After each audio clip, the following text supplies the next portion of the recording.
Assalomu alaykum aziz yurtdoshlar, kanalimizga xush kelibsiz.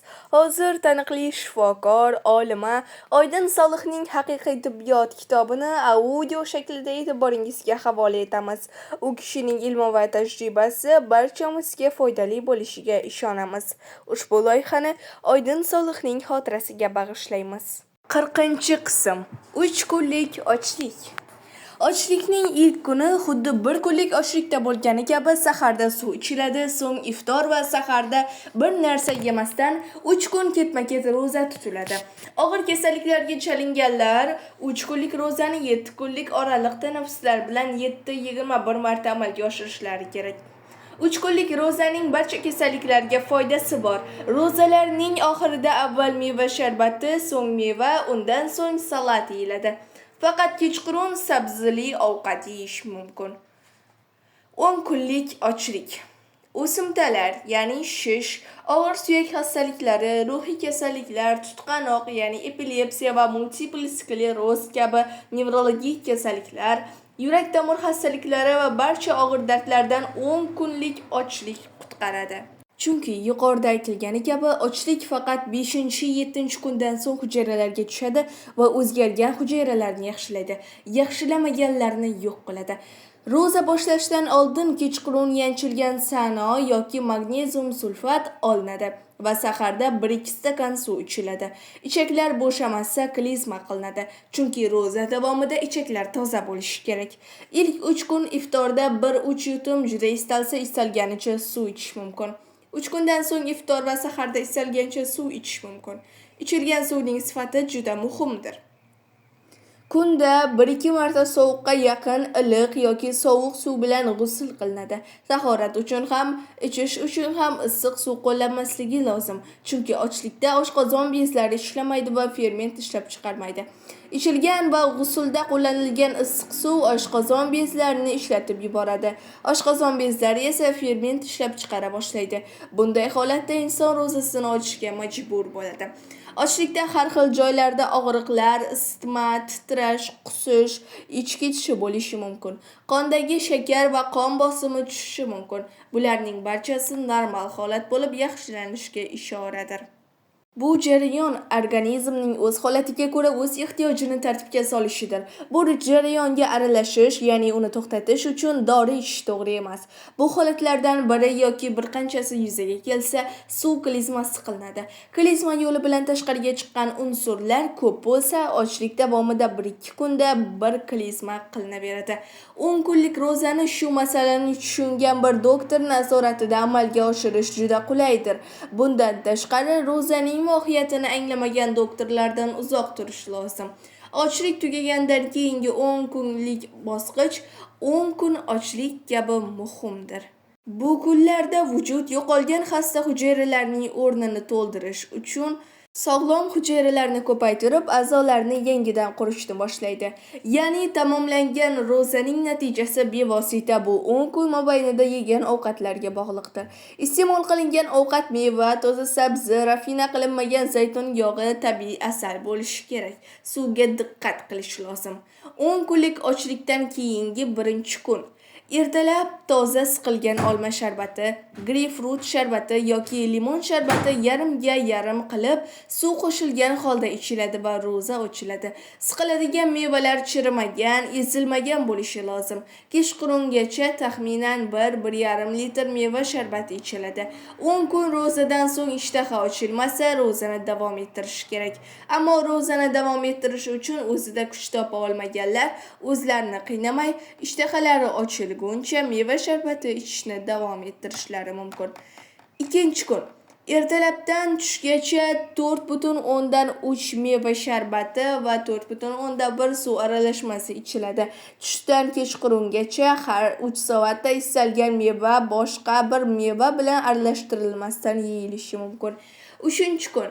Ertalab meva suvi, so'ng meva, so'ngra salat, so'ng esa kechqurunga yaqin yog'siz va tuzsiz oz suv bilan past temperaturada pishirilgan sabzavot va sabzavot sho'rvasi yeyilishi mumkin. Bu ilk 3 kunda jigar rang, qora va yashilsimon rangli yirik najas kelishi mumkin. Kelmasa 3 yoki 4 kun ertalab klizma qilinadi. 4-kun. Xuddi 3-kun bo'lgani kabi faqat kechqurun qovoq, selder, piyoz, karam, lavlagi kabi sabzavot ovqati bilan 30 gram non yoki qaynatilgan guruch yeyilishi mumkin. Ovqatga bir osh qoshiq sizilgan zaytun yog'i, ingishga kesilgan shivit, petrushka, yangi piyoz va sarimsoq qo'shimcha qilinishi mumkin. 5-kuni ertalab asal siropi ichishi mumkin. Asal tabiiy bo'lishi va 30 gramdan ko'p bo'lishi lozim emas. Ochiqqanda meva, tarvuz yoki qovun 3 soat so'ngra yangi salat yeyiladi. Kechqurunga yaqin zaytun yog'i, sarimsoq va piyoz bilan qovurilmasdan tayyorlangan sabzavot ozig'i 50-60 gram non bilan yeyilishi mumkin. Bu ovqatga qatiq qo'shib yesa ham bo'ladi. 6-kun, 5-kun bo'lgani kabi ayni ovqatlar sabzavot ozig'i, qaynatilgan dimlangan guruch, qatiq va salat yeyiladi. Non va guruch aralashtirilib yeyilmaydi. Yo guruch yoki non yeyiladi. 7-8-kuni 6-kunda bo'lgani kabi oziqlaniladi. Qo'shimcha ravishda loviya yeyish mumkin. 9-kun qo'shimcha ravishda baliq yeyish mumkin. 10-kun go'sht yeyish mumkin. Eslatma: ro'zadan keyingi 10 kun mobaynida faqat yuqorida yozilganlar yeyilishi mumkin. Pishloq, sut, tuz, shakar, qahva, qora choy, tayyor taomlar va ichimliklar qat'iyan qo'llanmasligi kerak. 1 gram tuz ham vujuddagi suv-tuz muvozanatini darhol buzib, badanni shishiradi. Birinchi ovqat hazm bo'lmasdan ikkinchi ovqatni yeyish xavflidir. Bu narsa hazmning buzilishiga, ichaklarda gaz to'planishiga va ichak o'ralishiga sabab bo'lishi mumkin. 10 kunlik ochlikda qusish boshlansa to'xtatish uchun qoringa va kurak suyagi orasiga banka qo'yiladi. Arg'imchoqda uchish ham qusishni to'xtatadi.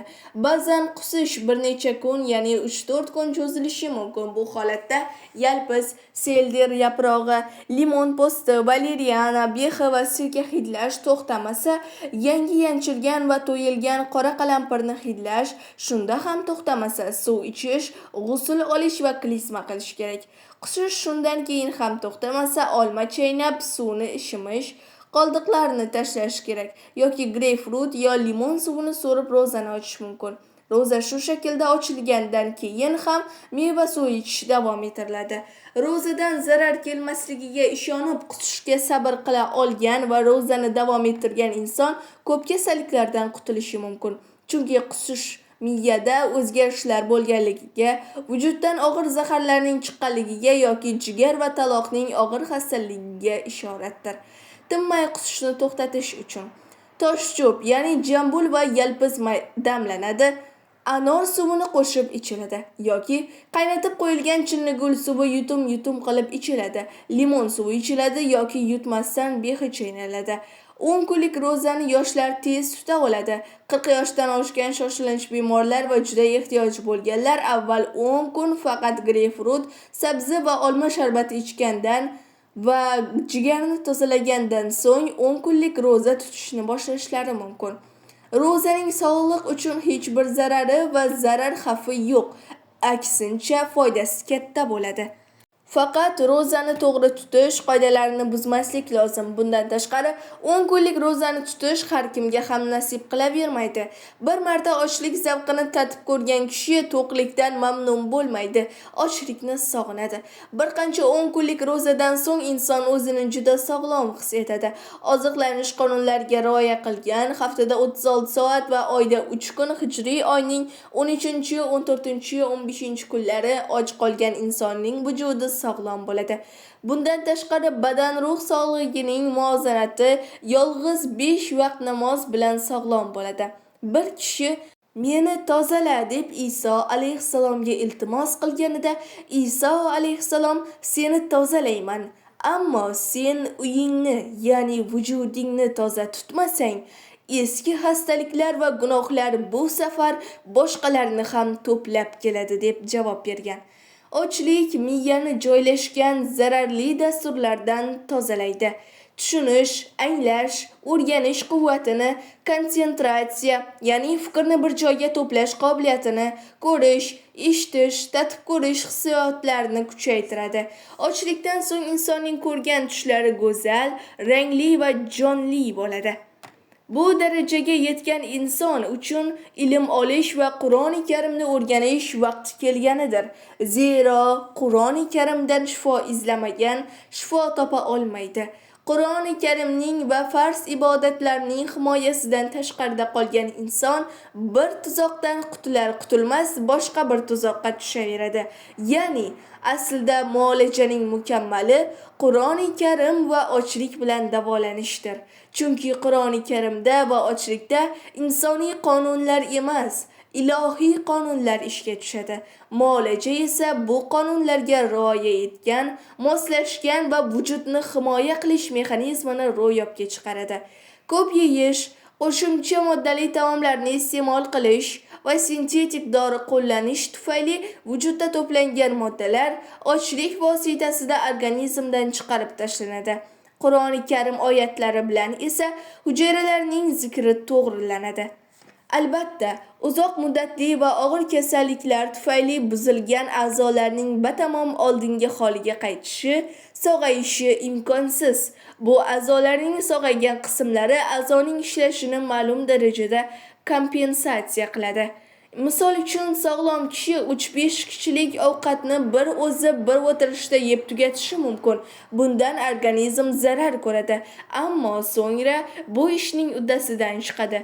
Lekin bunday tajriba og'ir kasallik natijasida a'zolari zarar ko'rgan bir kishini yomon oqibatlarga olib kelishi mumkin. Og'ir kasallikni boshidan kechirganlar hayoti davomida quyidagilarni qilishlari zarur.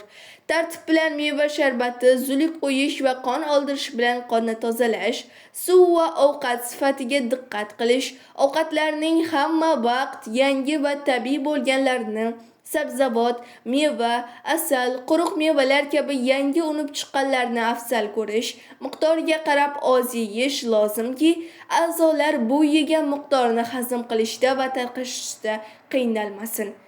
Oshqozon va ichaklarda gaz vujudga keltiradigan, mijozga to'g'ri kelmaydigan ovqatlardan, yangi achitqili nondan, eski va aynigan mevadan, xususan aynigan shirin olma, banan, qovun va nokdan saqlanish, og'ir jismoniy ishlardan, og'ir kimyoviy moddalar bor joyda ishlashdan, kimyoviy modda qo'llashdan qochish.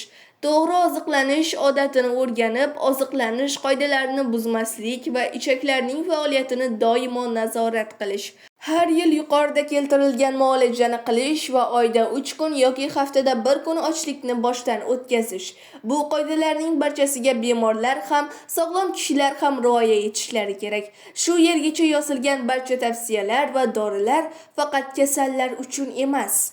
Bu dorilarni ayni vaqtda ozuqa bo'lgani uchun katta, kichik, erkak, ayol, yosh, qarilar ham iste'mol qilishi mumkin.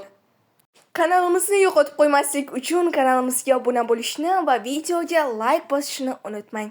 Kitobning keyingi qismi keyingi videolarda. Fikringizni izohlarda yozib qoldiring. Ko'rishguncha sog'-omon bo'ling.